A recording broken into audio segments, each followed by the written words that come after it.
Hello, everybody. This is Jake Senziano, host of the Wheelbarrow Props Podcast, here with my co-host, the multifamily mentor, the coach, chef, the father, six best-selling author, the G-Daddy, Gino Barbaro. Gino, how's it going? Jake, I'm feeling a little sentimental today. How are you feeling? Always making it happen, big man. We got a special guest today. Our guest today has acquired over $500 million worth of real estate over his 30-year career, including over 3,000 multifamily units. Ow! He is the president and CEO of Praxis Capital, Inc., and author of the Hands Up, Gino, investor. So without further ado, Brian Burke, welcome to the show. Thanks for having me, guys. Brian, talk to me. You've been doing this for 30 years, and not many 30-year-olds, when I'm reading the book, had thought about a business plan. Most people in their 40s and 50s weren't accomplished as you were in your late 20s and 30s. Where did you get the idea? How did you start out that journey? Well, you know, like everybody else, I read a book that said you could buy real estate with no money down, and figuring that I had no money, this was the perfect book for me. Clickbait before clickbait existed, right? Yeah, this was before the internet existed. Yeah, so I read the book. I saw I could do it, and so that's what I set out to do. I was like 20 years old. I made an offer on this house and asked the seller if they'd carry back the down payment, and they said yes. And I thought, wow, the book stuff does work. And there I was a real estate investor. I bought my first property, and from that point forward, I never could look back. I just kept doing it over and over and over again. Finally, I got tired of houses and decided it was time to step up my game and get into multifamily. So about the last 10 years or so, we've had a bigger focus on multifamily than single, but it's been a good run for sure. So give me the reason why you got sick of the single. Well, I mean, the same reason as anyone. I mean, it's a lot of work and, and marginal reward. So, I tell you, after the market Can you crashed, say that again? Because I think so many people Yes. start in single family and they stay there and they'd be like, what you just say? That's blasphemy. Oh, I mean, yeah. literally say that again. And from a man with experience, hear from Brian here. Yeah, it's a lot of work without as much reward. I mean, now I'll tell you this, it's the reward from single family is the experience it gets you, and the ability to kind of step up and do larger things. It's a necessary point of progression. Mm-hmm. So from that standpoint, yeah, it really paid off. But I think about it this way, after the market collapse in 06, 07, I was buying, fixing up, and reselling over 100 houses a year. So you're talking about basically 300 real estate transactions, one buy, one finance, and one sale for every asset that we did. So 300 escrows a year. I could do a 500 unit multifamily apartment complex, and that's essentially one escrow to buy and finance and one escrow to sell. And when you think about that in terms of, just the amount of work it takes, multifamily was the obvious path of progression there, though, too. Like all the fees that add up into those closings and all the bank charges and things, you're getting it once. Okay, it might be a little bit more, but it's never equivalent to that many transactions. Well, it's not even that much more. Think about it. I mean, a real estate commission on a house is 6%. Real estate commission on a $30 million apartment complex is less than 1%. So, there's a lot more friction in single family. How did you scale up to multifamily? Did you find a mentor? Did you just say, I'm going to go ahead? Did you partner with people? What did that look like? So I had a real estate agent that was selling all of my flips, and he was a CCIM. And I said to him, hey, I'm kind of interested in this, commercial real estate and apartment thing, but I don't know anything. I don't know how to read an income statement. I don't know anything. He goes, come into my office. I went in there. I sat down for a couple hours. He kind of showed me the ropes of how everything worked, how to read an income statement, what was an APOD, all these different kinds of things.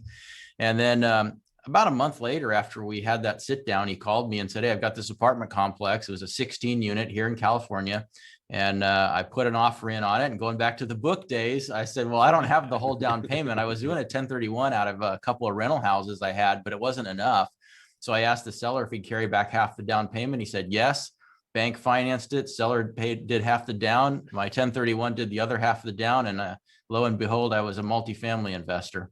Wow. Gino, hang on a second here. There's so many people that want to go from zero to hero. Okay. He's doing fixer J DeSima stuff. He's doing owner finance, and he's doing this stuff on the front end to get into the bigger stuff. I want everyone to let that sink in too, because so many people have the get there-itis nowadays, where I'm going to start in multifamily, I'm going straight to a 250 unit syndication. That's fine, but it's also, getting some of these smaller deals and learning it on a smaller scale.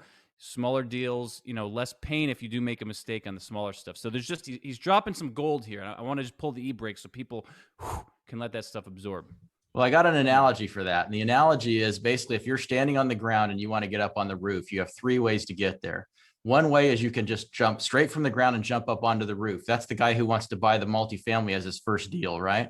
Well, the problem with trying to jump on the roof is you're probably going to fall. And when you fall, you might break your leg. You might even fall on top of someone and break somebody else's leg, like your investor, because you're not ready for that yet. The other way to get on the roof is you climb a ladder. That means you fix a house, then you fix a duplex, and then you do some rentals and you do some flips and you work your way up that ladder until you get on that roof.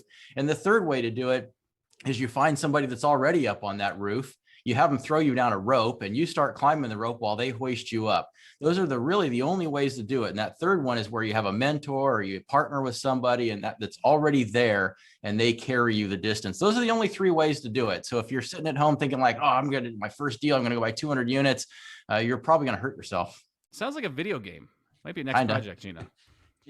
Brian, LP. I mean, we talk about becoming a limited partner. If you want to get into multifamily, you can become a limited partner in one of Brian's deals, see how it goes, start from the ground up, and you're actually following that. And if you want to get a mentor with that, I would recommend that as well. You're putting skin in the game. You need skin in the game. When it comes to whether mentorship or investing in a deal, I think those 2 routes as well, work really well. What do you think?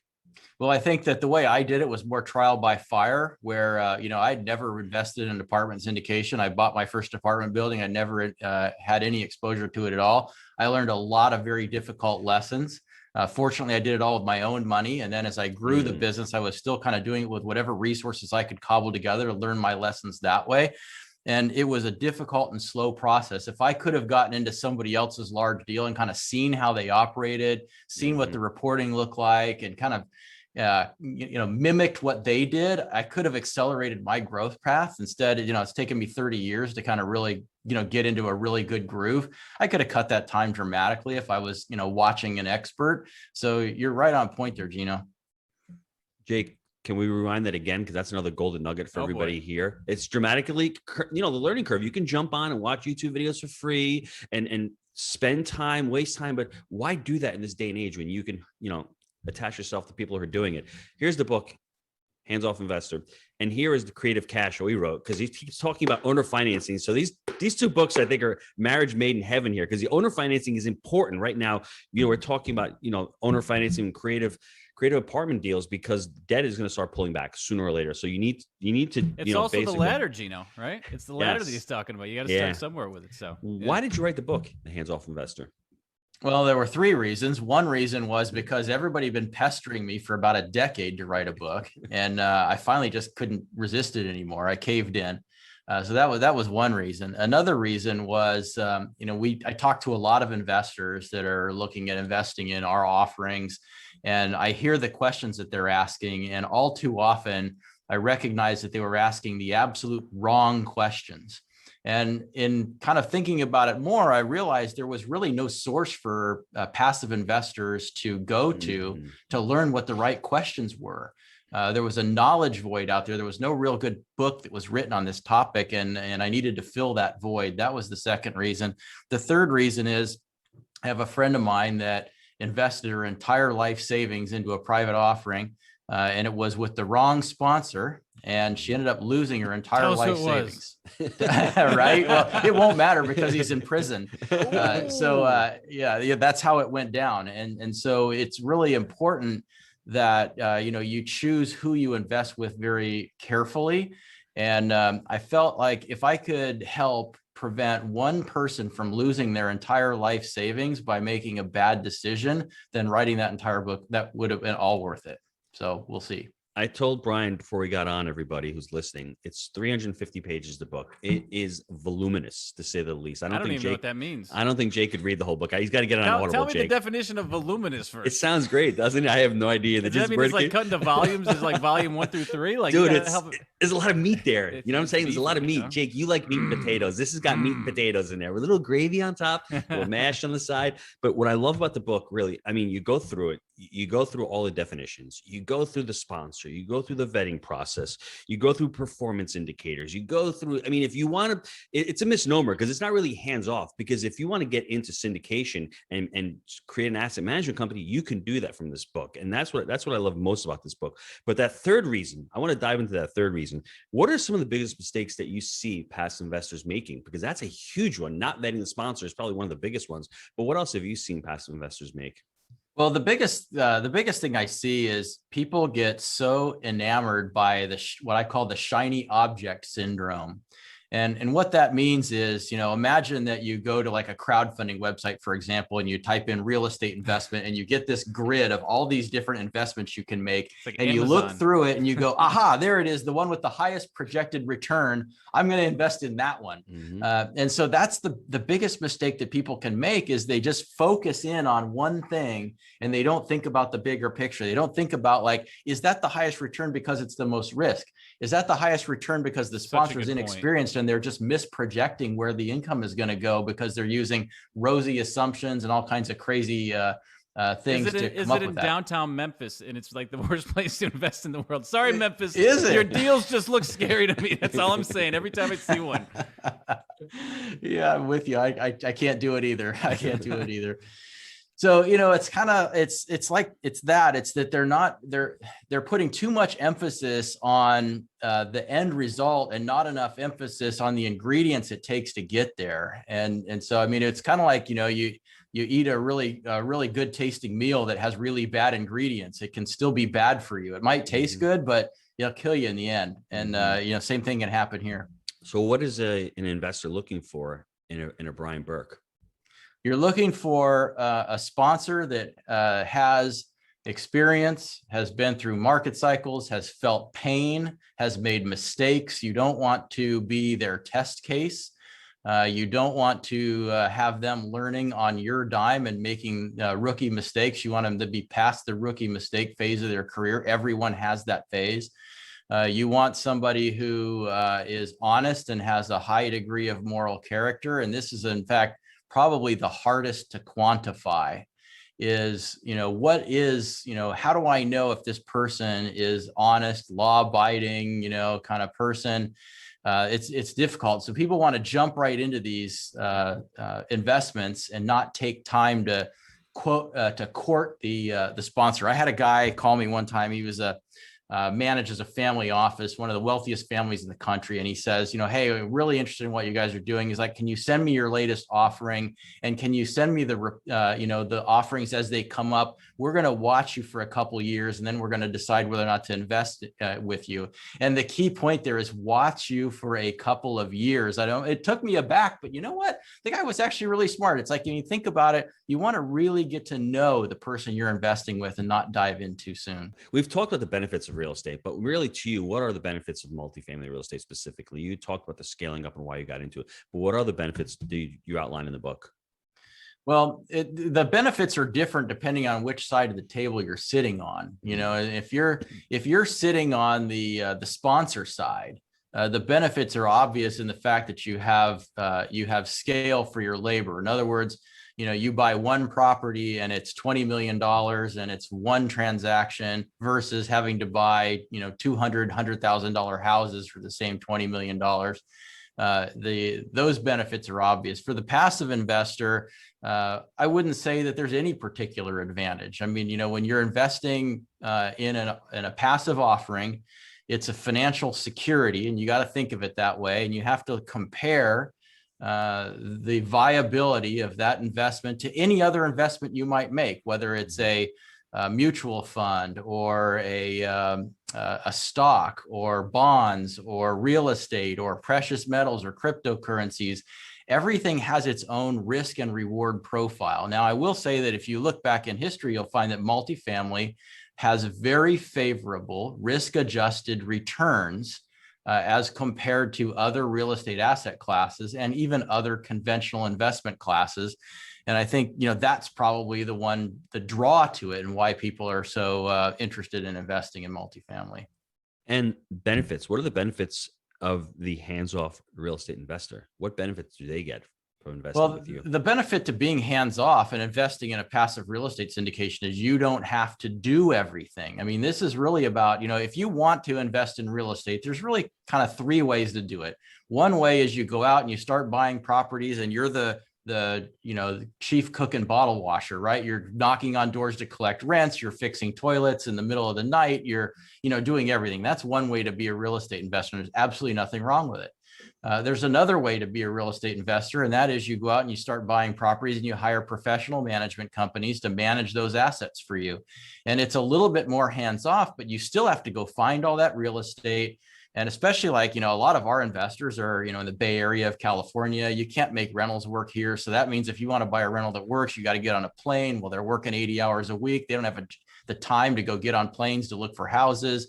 So the passive model, investing as an LP in a syndication, is a very good fit for those kinds of people because they just simply don't have the time to chase down real estate, to manage assets, and to fool with all that stuff. And they get to leverage the sponsors, systems. They get to leverage the sponsors' capital. They get to leverage the sponsor's balance sheet. They get to leverage the other investors' money to buy a property that they couldn't have bought on their own. And their and years put into the business. There's so much. It's all about leverage, right? And, and here's the other thing too. If you're working in the Bay Area, do you want multifamily to be your business, your sole only business? Because the only way this is going to work if it's your business.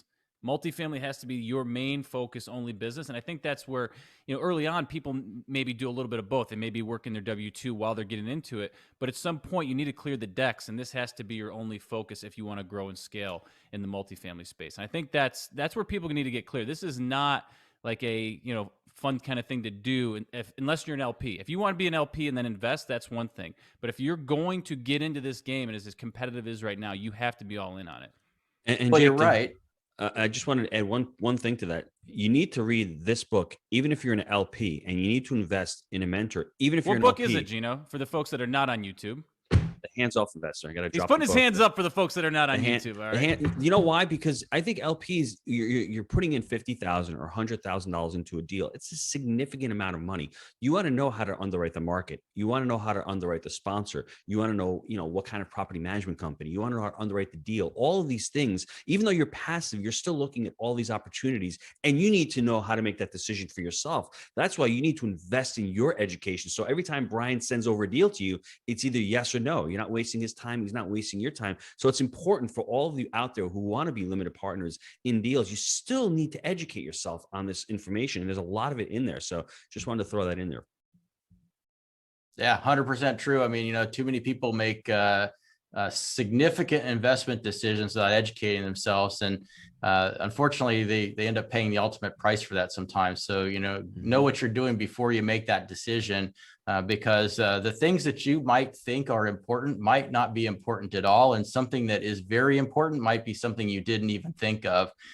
You'll read that book and you'll find out which is which. In the book, we have 4 performance indicators. Can we touch on those real quick? Because I think there's a little bit of controversy amongst them. We can flush it out here a little bit. Jake and I can get into an argument about IRR. Gino, this is not a quiz. You got to tee him up here too. Remember that. 4 performance indicators. First one, IRR is the discount rate that makes the net present value of all cash flows equal to 0 in discounted cash flow analysis. What the hell does that mean, Brian? Tell me. In the simplest terms, forget about it. You don't even need to know that. So here's what you need to know about IRR in a nutshell is if you think about one performance indicator that people can relate to is annualized return. If I invest $100,000 and I got $110,000 back in 1 year, I made 10 grand on my 100. So that's a 10% annualized return, right? All IRR is it's giving you the annualized return on your investment, but it's taking into account 2 things that annualized return by itself cannot account for. And that is the timing of when you receive those cash flows and the amount of capital outflows that you have and inflows during that period of time. So to simplify that and break it down, if you make 20 grand in 2 years, it's not as high of a return in an IRR if you got it all at year 2, as opposed to if you got half of it in year 1 and half of it in year 2. Annualized return would be the same either way. It would be 10% to get 10 grand in each of the 2 years or 20 grand at the end of 2 years. It's the same 10%, but the IRR would be different it would be higher if you got 10 grand each year than it would be if you got 20 grand at the end. So IRR will account for that. The other thing IRR will do is, let's say you got half of your capital back at the end of year one, and then you got, some more money as a return in year two. It's going to account for the fact that only half of your capital remains committed during that second year and subsequent years. So IRR is a very useful tool, but its definition is 100% useless. Love It's that. the race. You got IRR and annualized return. The next one is cash on cash. You like that performance indicator? Yeah, cash on cash is just simply how much money you get out each year. So if you put in, 100 grand and you get $5,000 every year, you're getting a $5,000 cash on cash return. It ignores any gains that you get at the end. You're only calculating what you need right now. And what's useful about these two indicators and why they're useful to different people is that if you're retired and you're living off income, cash on cash is probably very important to you because it's measuring your distributions. If you're employed and you don't need the income, all you want is growth, cash on cash might be meaningless to you. You might not need any distributions at all. You might just be looking to grow your money, and therefore IRR is more important. So you can't say that one measurement is better than the other. It's just that one measurement may be more important to you than to the next person. That's important, Jake. Gino, I want to dive into this a little bit, because when we look at deals, what's the number one thing we're looking at? Give me that cash on cash, because this is a big source. This is where our income comes from. We buy and hold. We don't sell assets. We very rarely syndicate a deal. So we buy it. We're just trying to grow that snowball to get more cash flow coming in. So it's very important for us versus someone that may be more syndication focused. They're looking at, I got to get these, these numbers up to make them look good on my next report that I send out. So the IRR, and that's the demand of their investors potentially. So it's goals. What are your goals? What are you trying to do? And Jake, it's important on the buy right, the manage right, and the finance right. With the buy right portion, figure out what your criteria is. That's part of the thing. Yes. What cash on cash are you trying to hit? What is your IRR, right? What kind of debt coverage ratio? What kind of asset are you buying? Asset class, age, that's all part of the buy right criteria. And these performance indicators that you're talking about, Brian, everyone needs to know these and figure out what's right for them. Because someone in their 20s may not need cash on cash, but someone in their 60s, they may be looking for cash on cash. So do a diagnostic, do a self-reflection as you're listening to this. Where do you fall in looking at these different metrics? What lane do you want to be in? What are your goals? Yeah, it's so important. Yeah. And your last one is equity multiple that you have here. Yeah, equity multiple, the easiest way I can describe equity multiple is if you go to Vegas and you go play roulette and you put all your money on black, if it hits black, you double it, right? So you put down $100 and it hits black, you get $200 back. That would be a 2.0 equity multiple because you doubled your money. If you triple your money, it's a 3.0 equity multiple. So equity multiple just means if you take the money you got out and you divide that by the money you put in, you get your equity multiple. And so a funny question that a lot of syndication investors will ask is they'll say like, okay, it's great that there's an 18% IRR. It's great that there's this 6% cash on cash return, but you're raising $10 million. I'm only going to invest $100,000. If I put $100,000 in, how much am I going to get back through the life of this investment? Well, the easiest way to do it is just simply look at the equity multiple. If the equity multiple is 1.56, if you put in $100,000, you would expect to get $156,000 out. So it makes calculating a $100,000 investment, total dollars in, dollars out, very simple.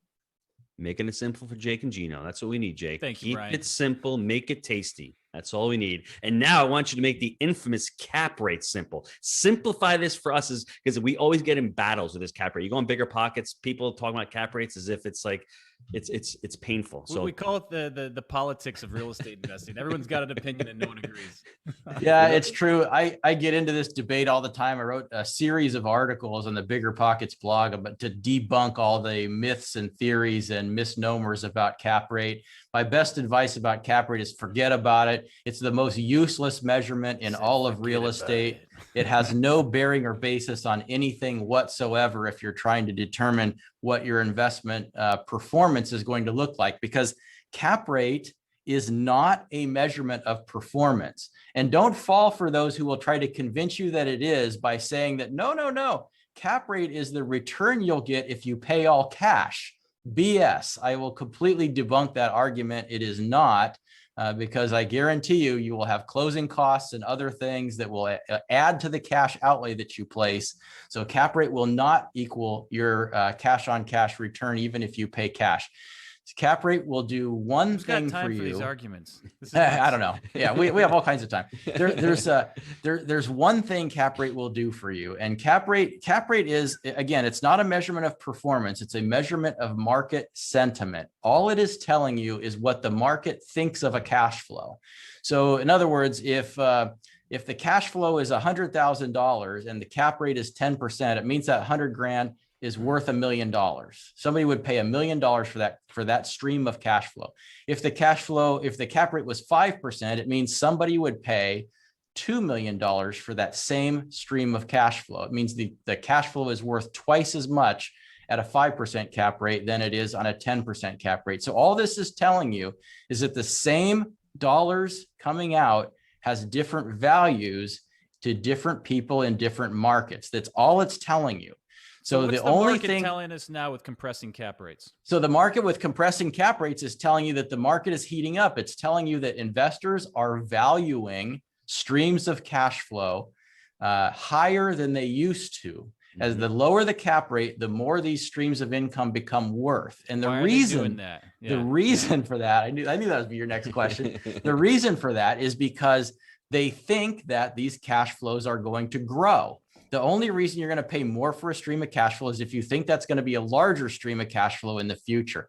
If you think rents are going down, you're going to pay less for that real estate. And that means cap rates are going up. But if you think that the income stream is going to grow and rents are going up, you're going to pay more for that stream of cash flow. So the only reason why you need to use cap rate as a real estate investor is to estimate how much you think you can sell your property for at a point in the future. When you're making a decision on how much you should pay, it should come down to IRR, cash on cash return, and equity multiple, and making sure that the output meets your needs given the level of risk that you're taking. But in order to calculate IRR, you need to know what the sale price is going to be, and using a cap rate to determine that sale price is going to be the key you need to unlock that door. That's it. The only other things I would add is it's an inverse relationship. Just from what you're saying, cap rates go down, prices go up. And technically, usually when a cap rate's lower, there's less risk. There's usually less risk in cap markets that have lower cap rates because, like you said, people are willing to pay more for that asset because they see that there's growth, usually more job growth, more population growth, whatever's going on in that market. So, I mean, everyone rewind that, listen to that again. When someone tries to beat you up with cap rates, just regurgitate what Brian said. You'll be okay. And Gino, isn't that funny how you nailed that? And you're exactly right. It's counterintuitive. People think that a higher cap rate means less risk because it's more cash, more cash flow. Yes. Not in Memphis. Yeah. Well, see, that's what I call those high cap rate markets are high cap rates because people don't want to buy there. I call those high barrier to exit markets. You get in a bad deal there and you can't get out of it because no one wants it. Important. That's important. That's part of your exit strategy. And years ago, but on Crowd Street, it's got the highest return, Brian. Right. Oh man. What else do you want to hit in the book before we go into the short answers? Because there's so much stuff in there. I had so many other questions. What else did you feel we didn't cover in the book that you'd like to share with the listeners? So there's the age-old question of what's more important, the sponsor or the real estate. And this is always a fun debate topic where people say like, well, I don't care about, the group that's running it. I found this great deal at the corner of Main and Main that, has got this huge projected return. And I think that's the one I want to get into. And they just completely disregard who's running the thing. And I will say that a bad sponsor can completely ruin a perfectly good real estate deal. So don't let yourself get caught in that trap. Love that.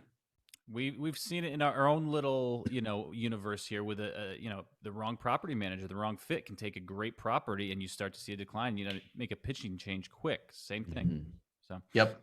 All right, gang, let's take a quick time out to hear from our sponsor. Are you looking for ways to improve your life? Here at Jake and Gino, our mission is to empower students through financial education and the vehicle of multifamily investing. Yes, Jake. We agree that a person with financial intelligence can change the world for the better. We've created our proprietary 3-step framework, buy right, manage right, and finance right, that we teach to our community. This framework, along with education, our one-on-one mentorship, on-site boot camps, and the amazing community has propelled our students to massive success. We've all been there. We've had so many students that have been able to shift their mindset, overcome limiting beliefs, and set a clear path to achieve their goals. Whether you're currently fixing and flipping, wholesaling, or buying single-family rentals, and you know that multifamily investing is the right vehicle for you, I encourage you to visit jakeandgino.com/apply to schedule your complimentary consultation with our team. And I want to let you know this isn't a high-pressure sales call. It's really just a discovery call to get to know each other better and see if we're a good fit for working together. And if for any reason we're not a good fit, our team has tons of resources we will share with you to help you along your journey. If you're ready to stop spinning your wheels, go to jakeandgino.com/apply and schedule your call now. All right, we're back. So tell us about the deal flow. How's the deal flow been on your end in the last couple of years? You getting stuff done? You got anything over the line? Yeah, we've probably bought, I don't know, a couple thousand units over the last 2 or 3 years. Fantastic. And it's been pretty busy. Although I will say that now the funny part of it is that now we're net sellers, and we'll probably sell at least 1,000 units this year, if not 1,500 units this year. And it's a lot more than we're going to buy. So far, we have I think about 120 units in contract right now. And we just closed on a 200 unit. Huh? Average hold time of those 1,500 units you're selling? 2 years. That's what I was getting at. Yeah, that's crazy. Wow. Yeah, it is. And the funny thing is like, we have one deal, we bought it for $40 million less than 2 years ago. And we're selling it for 60. That's the kind of thing we're seeing right now, is that there's been a tremendous run up in pricing over the last 2 years. We're harvesting that. Real estate is like a crop. You plant a seed, you water it, and then eventually you harvest it. I know you guys do a lot of things where you're holding for a longer term, and maybe you're living off the land, but for an average syndicator and for their investors who are looking for faster turns, a little bit more liquidity events, and that sort of thing, having these liquidity events is important, but they're coming faster than we would have expected. We underwrite everything to a 10-year hold. We expect to keep everything for 5 years, but we're also opportunistic. We recognize when there's an opportunity to harvest that crop and, lock in your gain and take a run down the road. And so we're doing that. Brian, you bought at the right time. You executed the buy right. And now if you're buying deals now, we think this part of the market cycle, it's going to be for a longer term hold. This is where you need to buy deals. You need to be an operator in this part of the cycle, because it's valuation through operation, not just renovation right now. 2 and 3 years ago, you could have taken assets and repositioned them and gotten a really big lift. But right now, these deals at these lower cap rates, you need to hold them a lot longer, because you need to get that NOI up. And how do you do that? By raising rents and by cutting expenses. And it's going to take a little bit longer in this part of the cycle. So everybody out there, it's going to come back to what it was 2 or 3 years ago in a little while. But right now, the deals may be quote unquote a little skinny, but if you're buying in the right part of the markets and part of the cycle that Brian is doing right now, you'll be able to hold it. You're just going to have to hold it longer than the traditional 3 to 5 years that everyone has been doing it. And there's really nothing wrong with that. Well, okay, so rewind and listen to that again. But I also want to say this. Here's another rewind, is you could take exactly what you just said, rewind that 3 years ago, and you could have said the same exact thing then. Because 3 years ago, I was saying, like, guys, we're going to need longer hold times. We're going to have to really operate the hell out of these things. We're going to have to manage our expenses. We're going to have to do all these things. The cap rates are low. They can't go any lower. And here we are. And so, I agree with you 100%, Gino. I fully subscribe to that belief, but gosh, you just never know. I mean, what a surprise that we're selling where we're selling right now. Guys, in the last 2 years, I read something that I think it was 25% of all available cash in the U.S. was printed in the last 2 years.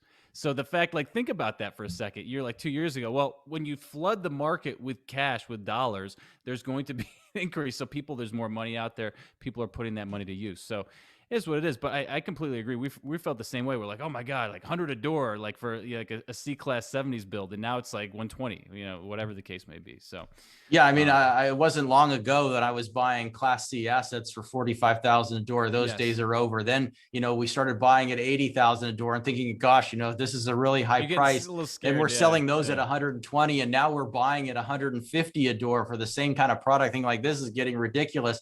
Where does it end? But are those $300,000 door assets in 3 years. I can't see how it happens, but guess what? I wouldn't have saw, $200,000 a door 80s product like we're seeing today. I wouldn't have saw that 3 years ago either. Mm-hmm. Yeah, but I mean, look, you're hitting your metrics, and you're doing great for your investors. And the only thing, the difference with Gino and myself is we don't do a lot of investors. We don't raise a lot of capital on our end, so that's why we're good holding it, bringing in a couple new assets every year, keeping that cost seg going. So it's just a little different model. It's just a little different goals. That's the main difference there. But so what about a tip for someone starting to scale? Say you've been in the business. Brian's been in this for 5-10 years now, getting out of the single families, getting into multifamilies. What's a great tip you can give someone early on in their career to start scaling up? Well, a couple. One is don't scale just for the sake of scaling. Make sure that everything you buy makes just as much sense as if it was your first and only deal. A lot of times people will get into this thing like, oh, I've got all this capital to deploy. I just got to go buy stuff. And you just pay ridiculous prices. If it's not the time, don't. It's perfectly fine to not scale, to wait for a better climate if you don't feel that you can find what you need. So scale, but scale thoughtfully. The second is don't over leverage. When I look back at, the collapse of 06 through 09, by vast majority of all the people that got hurt during that period were way over leveraged. We were buying single family homes at foreclosure auctions during that period of time. We probably bought 600 houses in that window. And 575 of those houses were encumbered for at least 25% more than the property was worth, and the banks were selling them off and taking a huge loss. Those were the people who are getting hurt. So if you're building a portfolio, I know it's really enticing to use max leverage and 115% financing and all these different kinds of things. And it's okay to do that to build yourself up and kind of really, I did it. I had to put my foot way out over the edge to get my first real estate investment, but I would not want to build an entire portfolio of assets with that type of financing. Use it as a stool to boost you up over a fence. But once you get on top of that fence, you will fall off that fence if you screw it up. So just be very conservative and thoughtful about your what you're buying and how you're levering it. Jake, revenue is vanity, profit margin is sanity, and cash is king. Just remember that. Don't scale just for the sake of scaling, and don't say you want 5,000 units just because it's a sexy number. Know why you want those 5,000 units. That's truly important. Any book recommendations besides obviously the hands-off investor? Guess I can't recommend that one, can I? We got it out there a couple times here for you. Yeah, I don't, especially after writing a 350-page book, which is almost like 2 books in one. I haven't had time to read a book in a long time, but I think the last couple books I read both kind of dealt with the same topic, and it's how to present. And one of them was called TED Talks. It was written by the guy from the TED Talk organization, the head of the TED Talk organization, on how to do public speaking. That was really interesting. And another one related to that was called Real Leaders Don't Do PowerPoint. A couple of great books to teach you kind of how to present your ideas and how to present to people, because in this business, when you're scaling, if you're raising money from investors, it's important that people understand the concept of what it is that you're doing, and knowing how to convey that message is enormously important, and certainly helped me grow our business by getting our message out more efficiently and effectively. But Steve Jobs did PowerPoints. He's a leader, right? No, he did. He did Keynote. That's okay. So it's an Apple plug. I got you. Okay, cool. All right. Real quick before we hop off here, what project are you excited about right now? I'm excited about we're embarking on the construction of our new house. I can't wait to get off this damn fucking interview. Yeah, right. How do I get off the Jake and Gino podcast? For my second visit, by the way. So somehow or another, I'm a glutton for punishment. I keep coming back here. We're about to embark on construction of a new house. So that's kind of exciting. And I think I'm really just most excited about selling off a lot of our assets and delivering some incredible performance for our investors this year. It's going to be a really good year. And, coming out of a pandemic where I had to field a lot of calls from worried investors wondering if everything was going to go to hell in a handbasket within a matter of minutes, to being able to deliver some incredible returns is a very nice place to be. What markets are you in, and did you see any differences with the states in how they handled it? And because it's like, where do you want to place your capital, right? And I get the feeling you're probably in multiple markets. Any insight there? Yeah, we're in markets coast to coast. And so we kind of got to see it all. We found Atlanta seemed to be one of the most problematic in terms of rent collection. Mm-hmm. Yeah, very challenging in Atlanta. Other markets, not nearly as much. What we also found, though, is we found a distinct difference between classes of property and their performance. And so, your A's performed better than your B's, and your B's performed way better than your C's, and your C's had the most challenge. And it's funny, I've been saying this for years and nobody believed me. And I said, look, Class C is the riskiest asset. It's got the shakiest tenant base. But people would always, everybody's got to have somewhere to live. And if you're down at the lower end of the tier, then everything falls down to you and you're always fine.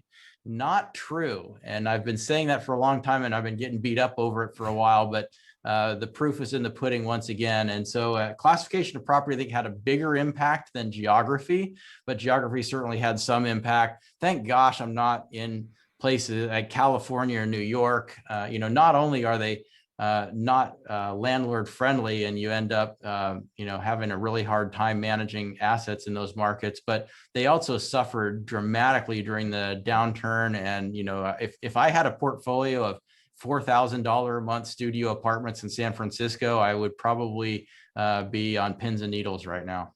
So I've spoken to some software companies, and they obviously have the data across the country, and they said specifically like LA, San Francisco, New York, rent collections just god awful. And they literally said like hundreds of thousands of dollars in DQ, in delinquency. Yeah. And it's just, they're like, well, you guys in the Southeast seem to be doing pretty well. So very, very interesting stuff here. So we liked our A-class properties. We liked our Bs during the pandemic, and we did not like Atlanta. Give me one more market you did not like that much, and two that you really liked. Well, I can't speak from personal experience, but in talking with some other owners, some larger owners, I heard that Seattle, some owners up there were having a lot of trouble collecting rents. And that was a market we used to have our eye on. I'm glad we never got anything up there. They were having a high degree of difficulty on collections there. So I would say that Seattle was another challenging market. As terms of markets I like, we really like almost everything in Florida. We like the Carolinas. I still like Atlanta. It's a great market. Phoenix and Tucson, Arizona are great markets. Las Vegas is a great market. The major Texas metros are all good. They've had their day, but I still think that they're good. I think that there's some other markets that might outperform them, but of course, everything is a guess. So our strategy really is to have a diversified portfolio that spans across property classes and spans across geographies, so that we can flatten out those volatility curves. And you'll never hit them all and have all your assets in the one good market, and you'd hope to not be the one that has all your assets in the one bad market. But if you spread yourself around, you should be okay in just about any market. This is the kind of diversification we like on this show, just different classes and towns of multifamily. We'll take that every day. So if someone's listening right now and they want to get a hold of you for the next deal in Florida that's A-class, that's going to be super stable, how do they get a hold of you? Well, I hope somebody's listening now, because this is one of the most popular real estate podcasts there is, isn't it? Number one, baby, multifamily on iTunes. We bring the pain. That's how it is. That's why I'm here. So you can find me through our website, which is praxcap.com. It's praxcap.com. You can find me on biggerpockets.com answering questions in the forums. You can find me on Instagram at Investor Brian Burke.